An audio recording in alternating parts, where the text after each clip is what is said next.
친구들 누구 얘기하면 저는 무조건 뭐라고 부르냐면 호세라고 불러요. 아, 호세 아니면 아미고 이 둘 중에 하나예요. 그러면 그런 호세라고 부르면 애들이 아빠 호세 아니라니까 뭐 이러는데 나는 다 그냥 호세 같아 뭐 이렇게 얘기하는 거죠. 호세가 영어로는 뭔 누군 줄 아세요? 호세가 누군지 몰라요? 요셉이야, 요셉. 그러니까 제가 호세로 불렀던 게 얼마나 귀한 일인지 몰라요. 그 귀한 이름이 얼마나 좋은지 몰라요. 요셉이야, 요셉. 이번에 멕시코 선교 와서 알았어요. 이번에 멕시코 선교하면서 요셉 이야기를 했거든요. 요셉 이야기와 에스더 이야기. 그래서 그 멕시코 선교 준비하면서 계속 요셉에 대해서 소위 말하면 호세에 대해서 이렇게 생각했던 그리고 묵상했던 이야기들을 오늘 나누려고 합니다. 오늘날 시대를 한마디로 하면 가짜 뉴스, 잘못된 정보의 홍수 속에 우리는 살아갑니다. 그죠? 예전에는 방송을 하려면 그걸 다 심의를 거치고 그리고 평가를 한 다음에 방송을 내보냈는데 요즘의 방송들은 요자인 온라인을 통해서 나오는 방송들은 그런 심의나 어떤 그런 규제를 거치지 않고 막 흘러나오는 것들이 너무나 많습니다. 그래서 모든 정보나 소식들이 다 진짜이고 사실이고 참인 것은 아니에요. 그래서 우리는 정신을 바짝 차리고 우리가 알고 있는 많은 정보들 중에 진짜인 것도 있지만 가짜인 것도 있고 사실인 것도 있지만 거짓인 것도 수없이 많대. 그래서 우리들은 늘 점검하고 따지면서 정신 차리고 사실인지를 우리가 확인하는 모습들이 우리 가운데 필요해요. 또한 우리가 알고 있는 수많은 정보 가운데 오해하고 잘못된 그런 정보들이 참 많아요. 예를 들면 한 가지 예를 들면 그런 거예요. 여러분 그 투 경기 아시죠? 소 막 싸우는 투. 그때 투사가 보자기 하나를 들고 있는데 색깔이 무슨 색이에요? 빨간색이에요. 그러니까 사람들은 얘기하는 거예요. 빨간색을 든 이유가 뭐예요? 빨간색을 보면 소가 흥분하고 막 달려든다고. 근데 사실은 아니죠. 소는 빨간색을 볼 수 없는 눈을 가지고 있어요. 생명이야, 생명. 황소가 뛰는 이유는 뭐예요? 그 보자기가 팔랑거리기 때문에 뛰는 거예요. 팔랑거리기 때문에. 근데 왜 빨간 걸 거기다 대요? 사람들을 흥분시키려고. 소를 흥분시키는 게 아니라 그걸 바라보는 사람들을 흥분시키려고 빨간색을 들고 있는 거예요. 그러니까 우리가 잘못된 정보를 가지고 있는 거예요. 또 하나는 뭐냐면 저는 어렸을 때 많이 들었어요. 이 사람의 몸에 난 수염이나 털을 깎으면 깎을수록 수염이나 털이 어떻게 된다고? 더 굵어지고 뻣뻣해진다고 그래요. 사실이 아니에요. 아니에요. 아니 사실이었으면 제 머리가 이렇게 됐겠냐고. 엄청 깎았는데. 아니야. 근데 우리는 그런 잘못된 생각, 잘못된 정보를 가지고 우리는 살아가요. 제가 설교할 때도 여러분 예화를 들잖아요. 예화를 제가 온라인에서 이렇게 찾을 때 항상 저는 점검합니다. 이게 진짜인지. 왜냐하면 가짜로 만들어낸 그런 정보가 엄청나게 많아요. 예화 중에도 가짜인 게 얼마나 많은지 몰라요. 그래서 예화를 쓸 때 저는 항상 그걸 점검하고 확인하고 그래서 이게 진짜인지 그런 과정들을 거칩니다. 여러분들도 그런 과정들이 왜냐하면 워낙 잘못된 정보나 가짜 뉴스들이 판을 치고 있기 때문에 홍수처럼 밀려들기 때문에 그래서 사실이냐 아니냐 굉장히 중요합니다. 그런데 사실과 사건보다 더 중요한 게 있는데 그게 뭐냐면 사건과 사실을 바라보고 해석하는 겁니다. 사람은 내 삶 가운데 어떤 일이 벌어졌느냐 사건과 사실을 통해서 그 사람이 만들어지는 게 아니라 내 속에서 벌어진 사건을 내가 어떻게 해석하느냐에 따라 그 사람이 만들어지고 그 사람이 달라집니다. 실패를 경험합니다. 관계가 깨지는 슬픔, 실패를 경험하고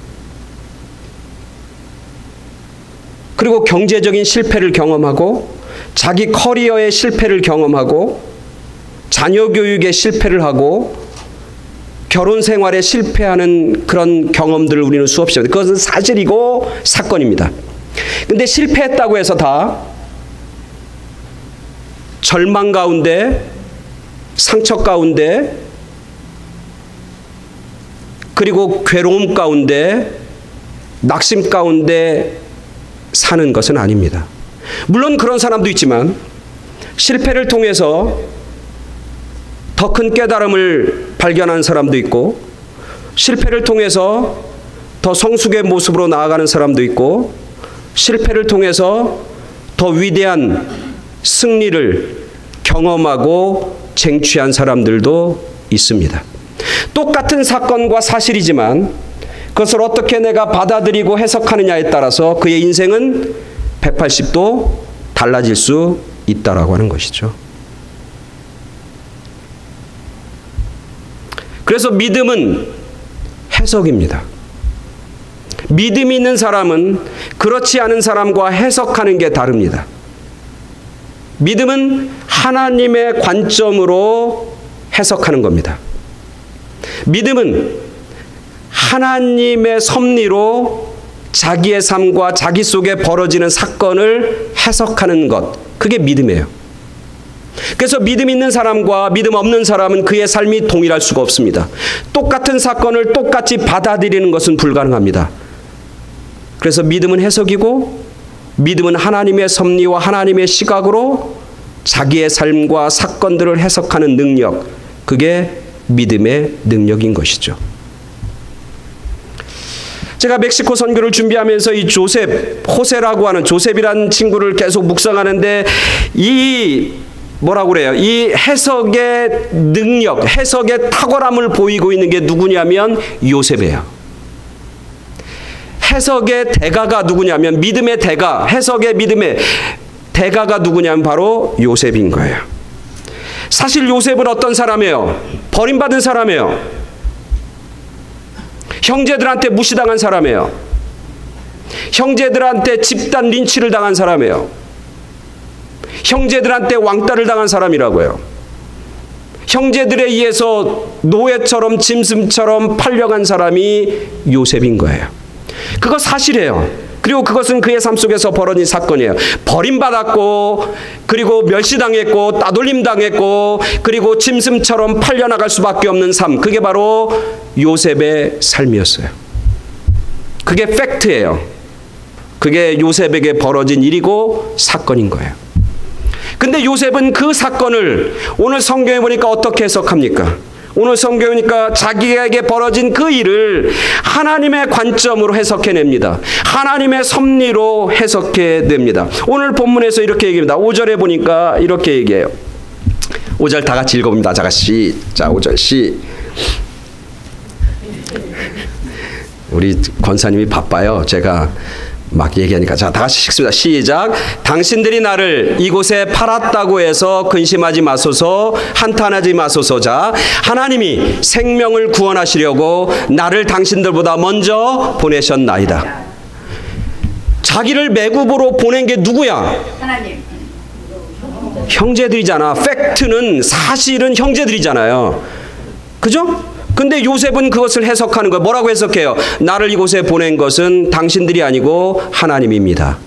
나를 이곳에 팔았다고 해서 근심하거나 한탄하거나 두려워 떨지 마시옵소서. 그렇게 해석하잖아요. 5절뿐이 아니에요. 우리가 읽은 6절. 제가 이렇게, 5절이 아니 6절이 아니라 8절이죠. 다시 제가 읽습니다. 그런즉 나를 이리로 보낸 이는 당신들이 아니요 하나님이시라. 저기 나오죠. 그런즉 나를 이곳에 보낸 이는 당신들이 아니요 하나님이시라 라고 이야기하고 있는 거예요. 7절에 보면 또 나와요. 하나님이 큰 구원으로 당신들의 생명을 보존하고, 그리고 당신들의 후손을 세상에 두시려고 나를 당신들보다 먼저 보내셨습니다.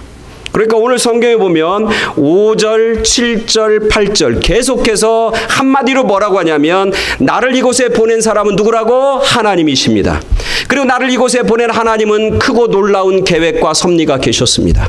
그것을 이루기 위해서 나를 이곳으로 보내주신 분이 바로 하나님이시라라고 해석하는 거예요. 사실은 아니야. 사실은 버림받은 거야.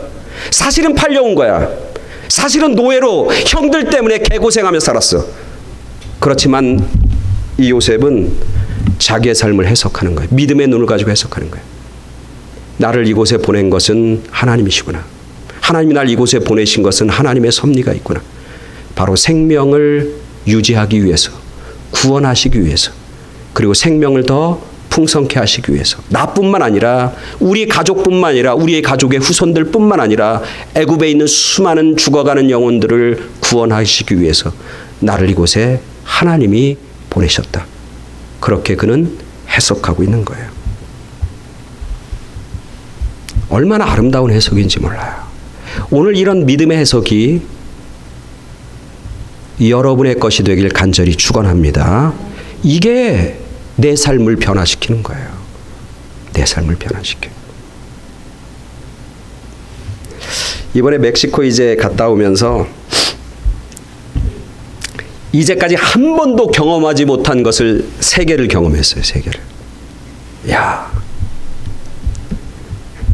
첫 번째는 우리가 여름 성경학교 열심히 잘했는데, 준비도 많이 했는데, 크래프트라고 공작을 하다가 어떤 꼬마애가 스티커예요? 뭐예요? 스티커라고 그래? 조만한 스티커를 이렇게 하다가 요 코에 이렇게 묻었는데 그게 숨 쉬다가 코 속으로 들어갔어.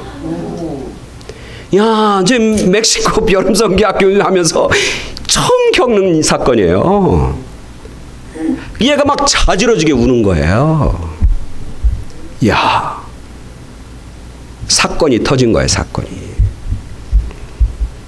그래도 감사하게 우리 홍 장로님이 걔를 데리고 그냥 응급처치를 하고 막 거꾸로 세우고 막 때리고 막 이래갖고는 울음은 그쳤어. 근데 거기 있는 부모들과 그걸 본 사람들이 가만히 있질 않는 거예요. 걔 한 몇 살쯤 됐을까? 2살? 3살? 네. 아주 예쁘게 생긴 아이인데. 그러니까 이 선교사님이 그 부모들이 그거에 대해서 컴플레인하고 그거에 대해서 뭐라고 하니까 이 애를 데리고 하루 종일 병원을 몇 군데? 5군데. 마지막에는 엑스레이까지 다 찍고. 야, 그런 일이 벌어졌어요. 근데 그 다음날 왔더라고. 웃으면서 왔더라고. 그래서 이제 다 그 사건은 정리가 된 거예요. 그리고 그 병원비는 그 얼마 되지 않더라고. 우리 교회에서 다 지불한 거예요. 그 사건, 처음 느낀 사건.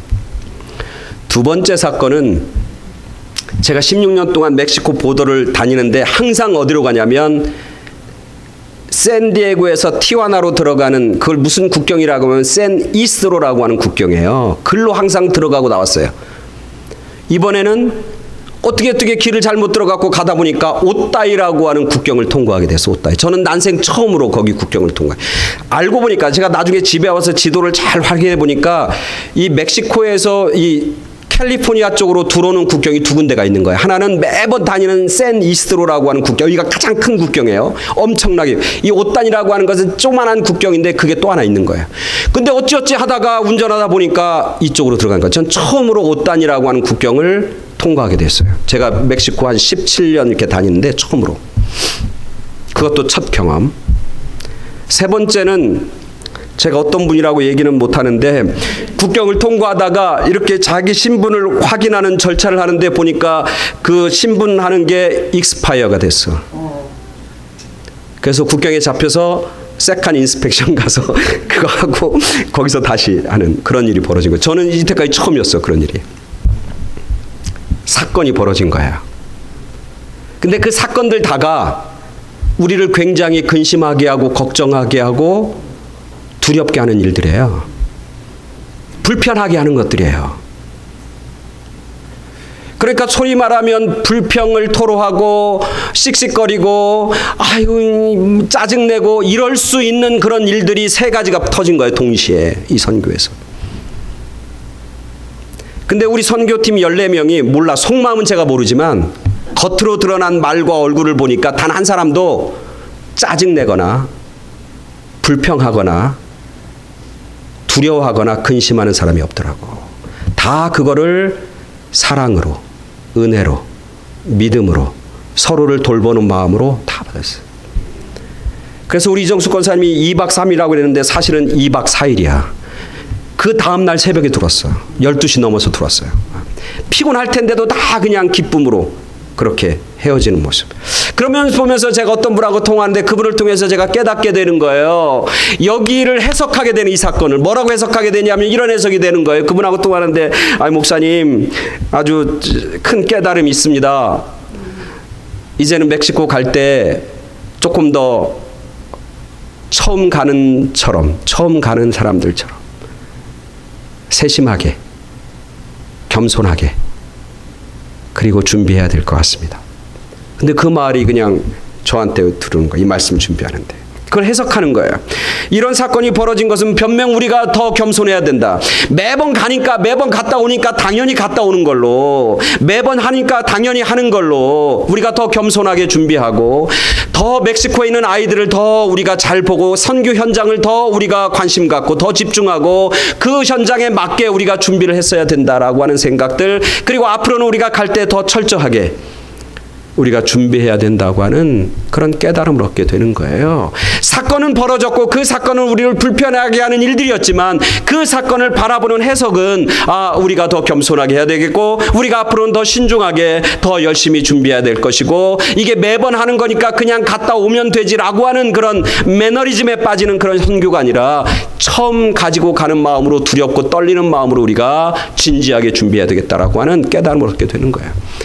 그래서 만약에 내년에 또 가게 되면 이제는 더 열심히, 더 철저하게, 더 겸손한 마음으로 우리가 준비해야 되겠다라고 해석하고 바라보게 되는 것이죠. 오늘 요셉은 자기가 그렇게 해석합니다. 자기의 삶을 하나님의 섭리로, 하나님의 관점으로 그렇게 해석합니다. 그리고 중요한 것은 뭐냐면 그 관점과 해석을 가지고 자기 삶 속에서 그것을 실천하는 거예요. 깨닫는 것에서 그치지 않고, 그것을 인정하는 것에서 그치지 않고, 그것을 내 삶 속에서 실천하는 거예요. 행동으로 보여주고 있다는 거예요. 예를 들면 우리가 깨달아요. 지금 멕시코 선교에서 우리가 이렇게 준비해야 깨달았어요. 근데 내년에 그런 깨달음을 가지고 내 삶 속에서 실천하면서 행동으로 그것을 보여주지 않는다면 그 깨달음은 의미가 있어요? 없어요.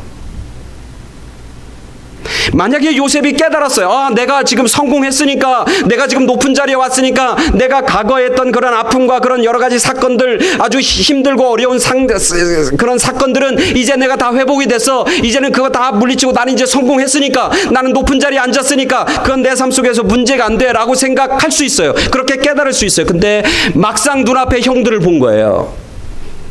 막상 눈앞에 형들을 본 거예요. 그리고 자기는 그 형들에게 원수를 갚을 수 있는 능력과 파워를 지금 가지고 있어요. 근데 오늘 요셉은 뭐냐면 자기가 가지고 있는 그런 해석과 깨달음을 오늘 형들 앞에서 어떻게 해요? 그대로 보여주고 있는 거예요. 드러내고 있는 거예요. 나타내 보이고 있는 거예요. 당신들 두려워하는가 합니다. 당신들 근심하는가 합니다. 그러면서 당신들이 나를 이곳에 팔았다고 두려워하고 근심하죠. 괜찮습니다. 괜찮아요. 한탄하지 마시고 근심하지 마시옵소서. 나를 이곳에 보낸 건 하나님이고 난 그렇게 믿고 있고, 나는 하나님을 통해서 내 삶이 그렇게 인도했다는 걸 깨달으니까 이젠 형들이 밉지 않아요. 이제 형들이 나의 원수야, 원수가 아니야. 원수가 아니에요. 더 이상 미워하지도 않고 원수로 여기지도 않고 그들에게 내 원한과 원통함을 풀려고 하는 마음이 1도 없습니다. 그렇게 고백하는 거예요. 한탄하거나 두려워하지 마십시오. 그들을 용서하고 그들을 화평케 하고 화목케 하며 이 사건을 통해서 나도 살고 당신들도 살고 우리의 후손들도 살게 될 것이고, 애굽 땅에 있는 수많은 사람도 구원을 얻게 되고 생명을 얻게 될 것입니다. 그렇게 자기의 깨달음을 자기의 삶 속에서 고백하고 실천하는 그런 아름다운 요셉의 모습을 보게 됩니다. 믿음의 해석은 우리를 상처로부터 벗어나게 합니다. 믿음의 해석은 우리 삶을 더 크고 더 위대하게 만들어냅니다. 믿음의 해석은 우리를 하나님의 위대한 도구로 성장시키고 성숙시킵니다. 믿음의 해석은 우리를 복되게 합니다. 믿음의 해석은 우리를 지금 머무는 근심과 두려움의 자리에서 은혜와 축복의 자리로 옮겨줍니다. 그 믿음의 해석, 그게 오늘 요셉의 삶의 모습이고 오늘 우리들의 삶의 모습이어야 하는 것이죠. 2014년에 미국에서 만들어진 영화가 하나 있는데 그 영화는 영어 이름과 한국 이름이 똑같아요. Unbroken. 브로큰이 깨진다는데 Unbroken. 부러지지 않고 깨지지 않았다. Unbroken이라고 하는 영화예요. 누가 감독이냐면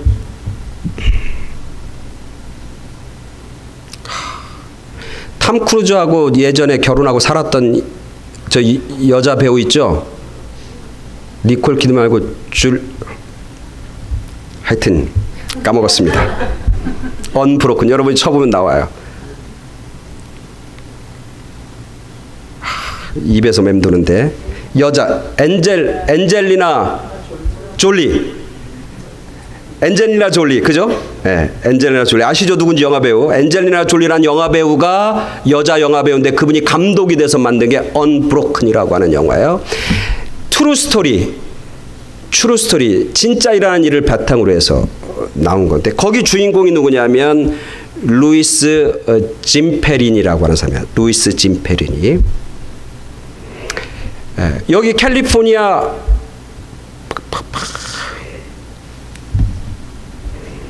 USC 대학생이었고 USC란 대학 있죠. 거기 가면 이 루이스 짐페린이 플라자 광장이 있고 현재도. 그리고 이 사람이 고등학교는 플루톤에 있는 데서 고등학교를 나왔어요. 고등학교 3학년 19살에 베를린 올림픽에 미국 육상 선수로 선발돼요. 최연소 육상 선수예요. 그래서 19살에 육상 선수로 나가서 5000m 경기에서 8위를 해요. 8위. 굉장히 총명받는 육상 선수예요. 그리고 그 육상 때문에 올림픽에 나갔던 것 때문에 USC라고 하는 대학에 합격하게 되고 USC 1학년부터 이제 올림픽을 준비해. 그 다음 올림픽은 1940년 도쿄 올림픽이에요. 근데 그 올림픽이 열리지 않아요. 왜? 세계 2차 대전이 벌어지는 거예요. 그죠? 전쟁이 벌어지니까 이 루이스 짐페리니가 군대 징집이 됩니다. 그리고 군대에서 뭘 하냐면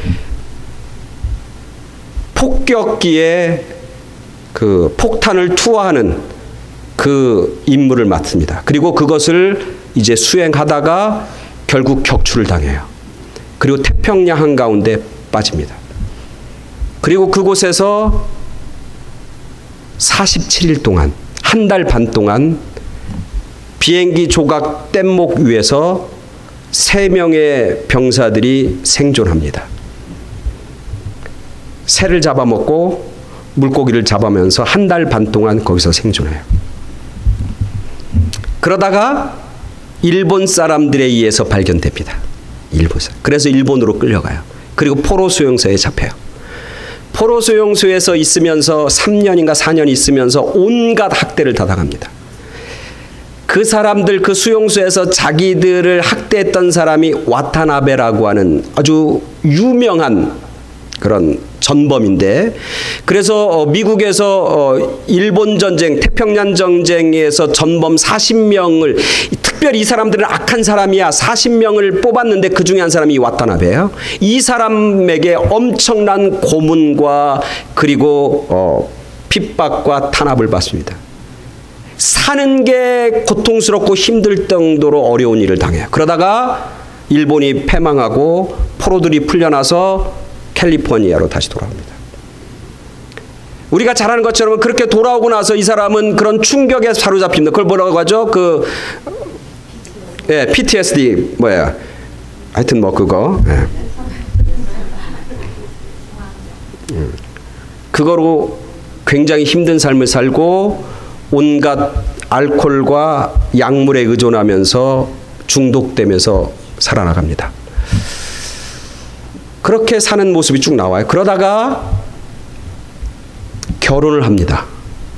결혼하는데 그 결혼한 사람이 믿음의 사람이었고 그 믿음의 사람인 그 와이프가 권면해서 어느 집회에 참석하냐면 요 LA에서 벌어졌던 큰 집회. 하베스트가 아니라 그 윌리 그레함 그 LA 집회 크루세이드 십자군 집회라고 하는 큰 집회를 LA에서 하는데 그때 참석합니다. 그리고 거기서 은혜를 받아요. 은혜를 받아요. 그리고 그는 이렇게 고백합니다. 내가 수없는 아픔과 환난과 고통을 당한 것은 하나님이 나를 더 위대한 하나님의 사람으로 쓰시기 위해서 나를 그렇게 인도해 주셨다. 그렇게 고백하는 거예요. 오늘 요셉의 고백과 똑같은 고백과 해석을 하는 거예요. 그리고 그는 그때부터 달라지기 시작합니다. 가는 데마다 강연을 하고 수많은 사람들이 모인 곳에서 자기의 과거의 삶을 이야기하면서 예수를 전하고 생명을 전하기 시작합니다. 어디까지 가냐면 일본까지 갑니다. 일본에 가서 그 수용소에 가서 자기들을 관리했던 그 일본 군인들 앞에서 자기의 깨달음을 고백하면서 그들을 진정으로 용서하고 화해의 손길을 내밉니다. 마지막에 와타나베라고 하는 그 사람을 만나려고 했는데 이 사람이 만나주는 것을 거부해요. 그래서 그 사람에게 사랑과 용서의 편지를 써서 그에게 보냅니다. 그리고 나서 일본 나리타에서 한 올림픽에 성화 봉송자로 신청을 하고 거기서 용서와 사랑과 화해의 성화를 그가 친히 봉송하게 됩니다. 그리고 그가 나이 90몇 살인가 죽을 때 이 영화를 이제 찍게 돼요. 그래서 그 영화 감독하고 인터뷰하는 그런 내용이 나오면서 이 사람이 영화 나오기 몇 달 전에 결국 세상을 돌아가게 되는 거죠. 이 사람의 영화 언브로큰이라고 하는 영화를 이렇게 보면서 깨닫게 되는 거예요. 이 사람은 자기 삶 속에서 그 무너졌던 그리고 온갖 고통과 아픔을 경험했던 그 모든 경험들과 과정들을 통해서 해석하는 거예요. 하나님이 나를 하나님의 도구로 쓰이기 위해서 나를 여기까지 인도해 주셨구나. 그 아픔과 그 괴로움이 지금 현재 아파하고 괴로워하는 사람들에게 소망이 되고 용서가 되고 기쁨으로 만들기 위해서 나를 그렇게 만드셨구나. 그렇게 해석합니다. 그리고 그렇게 마지막까지 쓰임받다가 결국 돌아가시게 되는 것이죠. 여러분 한번 보세요. 영화 아마 찾으면 한국어로도 나와 있고 영어로도 나와 있는 루이스 잠페린이라고 하는 사람의 일대기입니다. 오늘 요셉을 보면서 깨닫는 건 그런 해석은 자기를 어두움과 절망에서부터 벗어나게 할 뿐만 아니라 그런 해석은 다른 사람들에게도 뭐가 돼요? 기쁨이 되고 생명이 되고 구원이 되고 그리고 화해가 된다고 하는 사실이에요. 용서가 된다는 거예요. 나만 사는 게 아니라 그걸 바라볼 때 그 해석, 믿음의 해석으로 나 자신을 해석해낼 때 나는 하나님의 위대한 도구로 쓰임받는 거예요. 오늘 요셉이 그렇게 자기의 삶을 해석하니까 그때 이 형들과의 만남은 이제는 화해의 만남이고 용서의 만남이잖아요. 이 형들도 이 요셉이 그렇게 해석하는 걸 통해서 이 형들도 이제는 두려움과 걱정이란 늪에서부터 벗어나잖아요. 이제는 자유롭게 되잖아요. 이제 요셉을 웃는 낯으로 만날 수 있게 되잖아요. 자기가 가지고 있는 과거의 아픔과 그 모든 것들이 다 없어지고 이젠 새로운 창조, 새로운 세계로 나아가는 그런 형들과 요셉의 모습. 그리고 이 사건을 통해서 결국 요셉의 가족, 야곱의 가족들이 애굽 땅에 와서 구원받고 생명을 얻고 그들이 하나님의 백성으로 성장하고 성숙하는 아름다운 역사를 우리는 성경을 통해서 깨닫고 보게 되는 것이죠. 오늘 우리들이 믿음의 해석을 하는, 그래서 그 믿음의 해석을 통해서 하나님이 주시는 은혜, 하나님이 주시는 평강, 하나님이 주시는 복을 받는 그런 귀한 하나님의 사람으로 나아가는 그런 저와 여러분 모두가 되길 간절히 축원합니다. 아멘. 다 같이 기도하겠습니다.